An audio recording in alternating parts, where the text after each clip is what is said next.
is so great. And even in the body, it went way beyond his body. His consciousness was way beyond that small form. And when he left the vehicle, that body that he was in, he went into omnipresence. But he was there already. People would have to hold him up because he was just so much in everybody. And his love was flowing through everybody. And he said, I don't know which body to keep going. He was omnipresent even while he was in that body. And the Master is. And the Masters, they show that they're not confined and that they can come anytime and be with us. And Jesus resurrected his body, and Lady Mahashaya showed his body in 3 different places at one time. And Swami Sri Yukteswar came back to Master, and we'll hear that reading in a moment, but it's so sweet because Master said, why did you leave me? Why did you go away? And Swami Sri Yukteswar didn't really have an answer for that, and I think that's the disciples' question. Of course we love the human form of the Guru, but we should know that his vibration, his love, his consciousness, his blessings, his grace is ever flowing. And Master said, to those who think me near, I will ever be near. And to all those who received him, Jesus Christ said, he gave the power to know God, to see God. And you know, we're the second generation of disciples of Yogananda Ji. So 63 years ago he passed. And what is the disciples' role? Do we go find another guru? No. Do we act like nothing else? There's nothing else to do now that the guru's gone? No. I think Swamiji gave the most beautiful example. He was 25 years old when Master left his body. And Swamiji, until his 80s, continued to serve his Guru, continued to get ever more in tune. And I remember a woman at Ananda asked Swamiji once, she said, how come we didn't meet Master in this life? You met him, but we never met him. And Swamiji said, it's the way it should be. Now you can carry on this work when I'm gone. And that's what the disciples' role is. We miss our Guru, but we don't, because he's with us all the time. When I was growing up in the church I was raised in, there was a beautiful song, He Lives, and it talked about how, this was a Baptist church, talked about how Jesus lives with you all the time. He walks with me, he talks with me, he tells me I'm his own. Such a sweet song, and this is the Guru. He's walking with you, he's talking with you. Yesterday we had a retreat for the Living Discipleship group, and then some of the yoga teachers were there. And we did a practice of just taking a walking meditation and talking to Yogananda Ji. Whatever you had to say, mentally or out loud, whichever. But I think it was so effective because Guruji said to send your prayer from here and to feel in the heart the response, what he's telling you. And when we came back together, everyone had some feeling of something that he said to them. But people always say, well, I don't hear anything, he doesn't talk to me. But if you spend the time, you do hear him. Some people said they felt Master saying, be happy, everything will be fine, or be patient, or have more faith, or I love you, or whatever. And it's so wonderful. We can do that every day. You call, and you feel the response. And in this life, Yoganandaji brought such a beautiful life for us all. In Swamiji, you just think of, I think, where would we be without these teachings, without the Guru Bhais, without these books we have, the beautiful music. Master brought a particular vibration, and he brought it. He knew it wouldn't be such an easy life for us, for whatever various reasons, but he said, I will bring you all that you need. I can't be there with you in the body, but I'll bring you Swamiji, he will guide you. I'll bring you books, I'll bring you music, I'll bring you places to go, I'll bring you communities, and all of those have a particular vibration that we all feel a familiarity with. We feel an attunement with that. And that vibration is the disciple's duty to pass on, to continue to have and to pass on to others. And so those, if you're teaching yoga, that vibration we teach in a particular way. If you're singing in the choir, there's a vibration that comes out. You could feel through that song. Just went out into the whole world, blessing everyone. In particular, chants that Master wrote, he put a seed, a vibration of upliftment and love and joy in those chants. And these places we can come to, and everything. He's trying to say, I'm with you. I'm with you in everything that you do. And wherever you are, if you attune to me. And I remember once I was saying to Swamiji, well, and serving Master, I said, well, what can I do? I don't know what to do. And I said, you write books and you speak, and he said, just do whatever you can. Do what you can to help Master. And yesterday we also had another wonderful thing we did. We gave a gift to the Guru. And I ask all of you too today, as you come up to the altar, just have some gift from your heart. An attitudinal change maybe, or deepening your meditation, or whatever it is, but maybe it's willingness, maybe it's joy, maybe it's more energy, maybe whatever. But think of all the gifts we receive every moment. Think of one gift. I will meditate every day. It's a beautiful gift. But some gift that you give to the Guru. And in service, Guruji said, to be in tune with me, serve my work. And the channel will be blessed by what flows through it. And I think the most beautiful thing about Ananda is Swamiji always gave everybody a chance to serve their Master. You don't find that. Look around. Anybody can come and serve in one way or another. And Guruji said, in that way you get in tune with me. You feel my energy. And various ways. I recall Swamiji went from continent to continent, country to country, serving. He never stopped serving. Always giving to Guruji. And there's a story of a woman who, she was trying to start a meditation group like Mickey and Mondri have. And the first few times nobody came, but she didn't care. She talked to the walls. She said, I'm serving.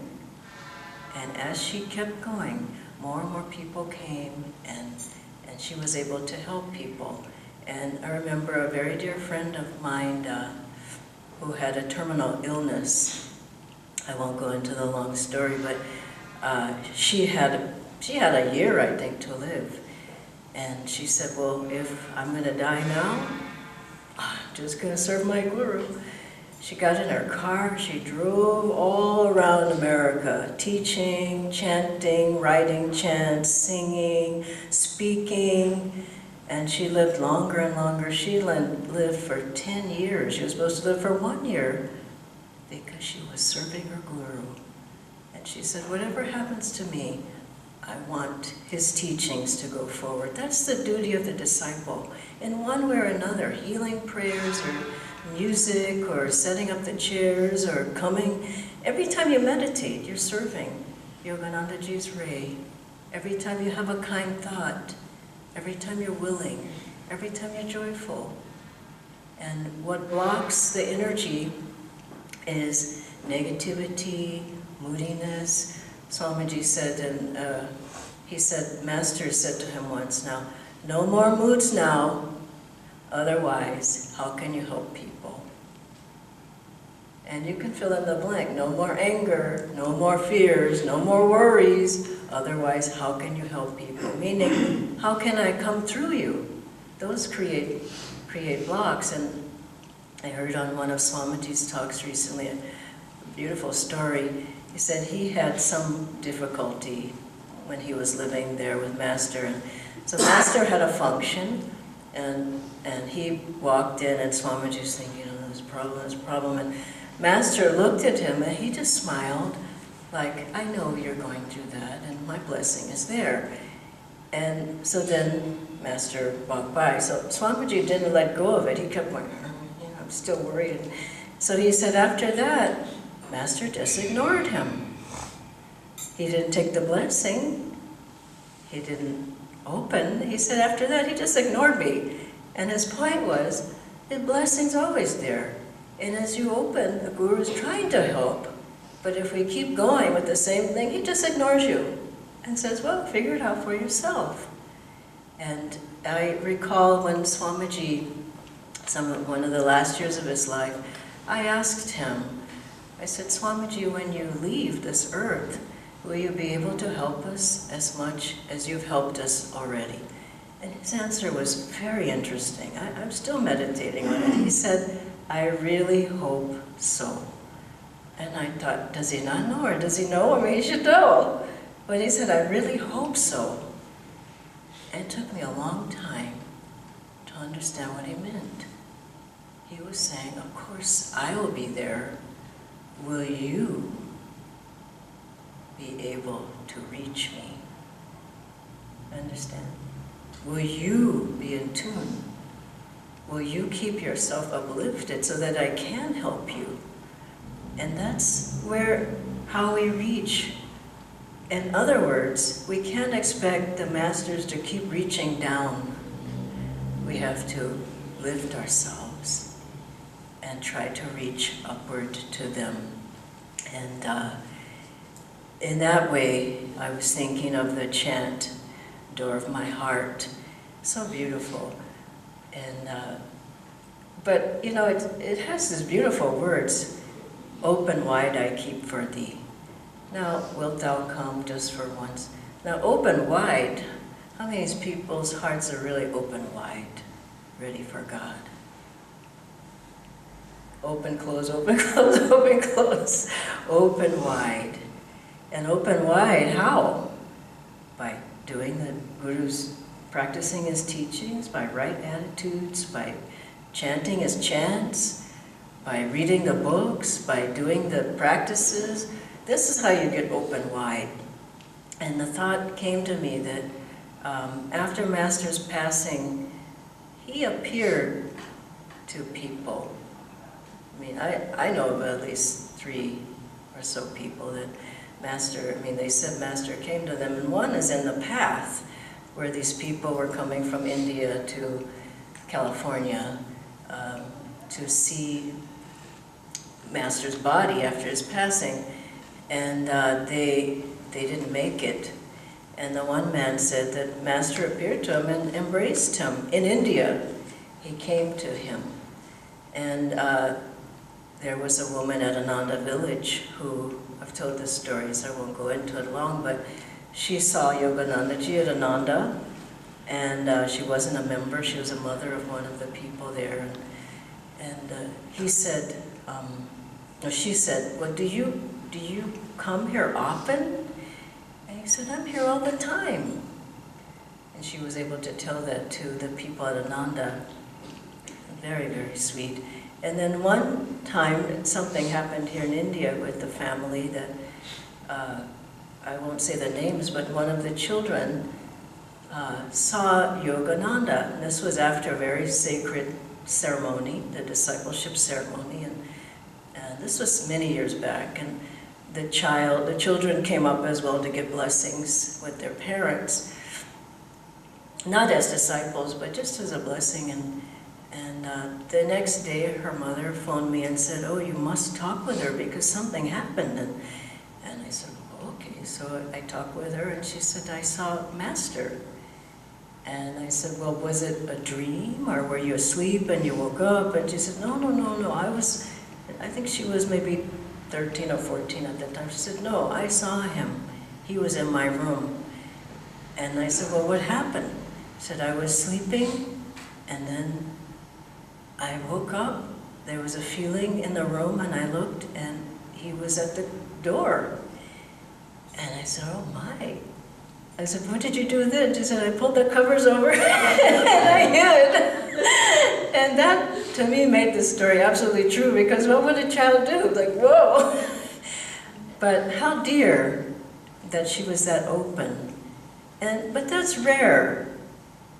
We can't expect him to come to your house and my house and everybody's house. I mean, he's busy. But that's a rare occurrence. But what's not rare, and that can happen every day, is if we every day tune in and talk with him. And every day feel in the heart his presence and his response. Every moment. It doesn't have to be just every day. It could be all the time. Conversations with Master, conversations with one of the gurus, and feeling their presence.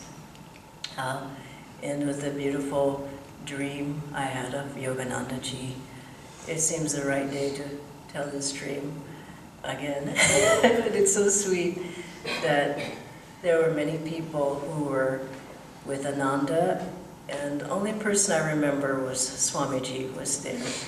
And he was, all of us were there. I don't remember anybody's face, but there was many, many souls with Swamiji. And we were in a huge hall, and we were all waiting for Master to come. And we knew he was coming. We had finished our life. Swamiji had led us all the way through, and we were there. And some people had gone through many, many, many trials. And, but everybody was still there. And we had made it all the way through to the end.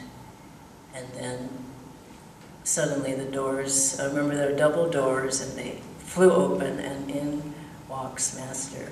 His hair was just flying back.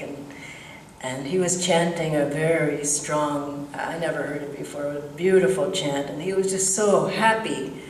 He was happy with everybody. That was the beautiful thing. There was no judgment. There was no, you didn't meditate and you didn't energize and I didn't see you doing enough kriyas. It was just such a love, such a sweetness. And he went and took people's hands or blessed them or touched them on the head or whatever, in blessing. And then suddenly it was all done. We were done. And we went with Master into the light. And the life was finished. And I had that dream long ago, and I think I had that dream because it's real. And that's what will happen. Let us not feel, let's have Master back here. Let's go where he is. He's waiting for us. And we can go with him in this life into the light of God and feel his blessings there. God bless you all. Please, Jayanti, the reading on Swami Sri Yukteswar Ji.